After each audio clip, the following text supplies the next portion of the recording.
The iconic Italian plumber is back yet again with a nice remaster treatment for Super Mario 3D World.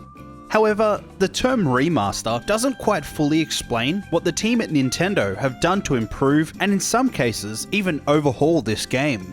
I'm Sam Mintz from the Beta Network, and in this video we are going to take a look at all the changes and new additions in Super Mario 3D World plus Bowser's Fury.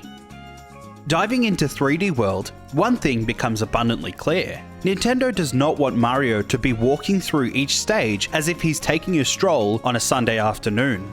It seems that Mario and co have been injected with a never-ending golden mushroom, as now they go flying through the stages like never before. Whilst the movement in 3D World on the Wii U wasn't exactly slow, the speed at which Mario can tackle all the platforming and puzzles on the Switch really shows what was missed out on in the original. However, speed does not come without its own fair share of issues. Platforms which Mario would have landed on at full pace now seem to be overshot, and by a fair bit. So funnily enough, whilst the pace of each playable character is increased, it is now even more vital to slow down, even just a little, to make sure you don't lose those extra lives, especially because of how slippery the controls can be at times. And I'm not just talking about the ice levels. One of the game's most useful power-ups, that is, the Super Bell, has also received an extra boost this time round. Cat Mario can now climb a little higher, which really does help to get some of those green stars from their high perches. This really helps in the collectible hunt, because on the Wii U, some of these stars felt a little too out of reach and required some gymnast-like precision to attain. If you have been enjoying this video, why not hit that subscribe button and click on the notification bell so that you never miss an upload. Captain Toad is also back, now boasting a 4-player co-op mode that is bound to cause some serious chaos.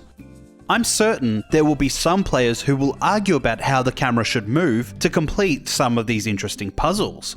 Because of this, the game mode could be a little clunky at times, but honestly, that shouldn't be a problem because of just how fun it is. The fact that this mode went on to get its own game just shows how good it is. Another great addition is the new photo mode. It was about time for Nintendo to allow us to capture some stunning shots as we defeat Bowser again and again. Jeez, that guy should have gotten a hint by now. Mamma mia. Let's dive into the brand new section of the game, Bowser's Fury.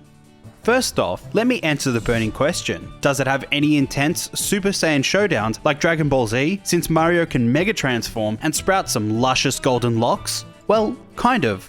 In actuality, I'd say it's more along the lines of Godzilla versus an extremely tall Italian in a catsuit. Let's take a closer look. Bowser's Fury, at its core, essentially takes the same gameplay engine from 3D World and adds in a 360-degree camera. Although instead of progressing from level to level, it's rather about exploring an ever-expanding map. The catch is that an enraged Bowser will occasionally show up to give Mario a bit of grief. But interestingly enough, he is not just purely exclusive to the boss battles. As Mario platforms around the map, Bowser will jump in and start dropping meteor storms around the player, making general gameplay heaps more difficult. Plus, he can also conjure up a massive fire beam attack, which can only be dodged by hiding behind cover. Think of Samus's final smash from Super Smash Bros. Ultimate. So basically, if you're not out of harm's way, it's more than likely you're gonna get hit.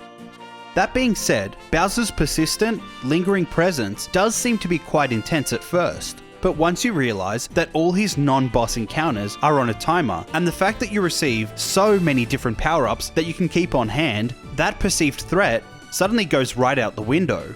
You'll quickly find yourself just waiting it out behind any cover that's in your path. And since you can hold onto a few unique power-ups, like the Tanuki and Boomerang suits, these Fury moments quickly become more of an annoyance than anything else.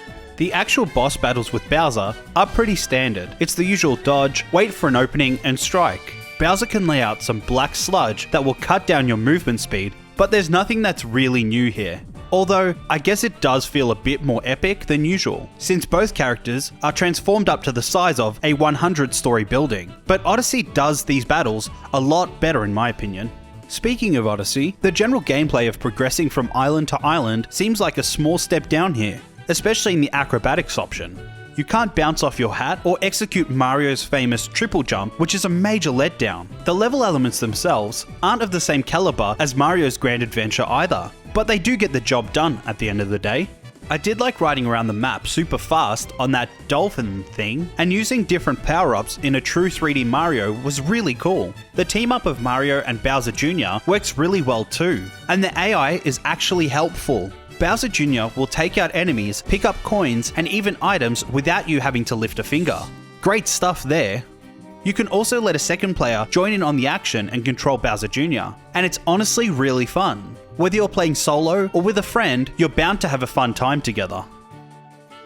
Mario 3D World plus Bowser's Fury is not just a repackage of the Wii U game. With all the additional content and the whole new story added on, this game is definitely one worth picking up. Whether with friends or solo, this title has so much to offer and is a great addition to the Nintendo game library.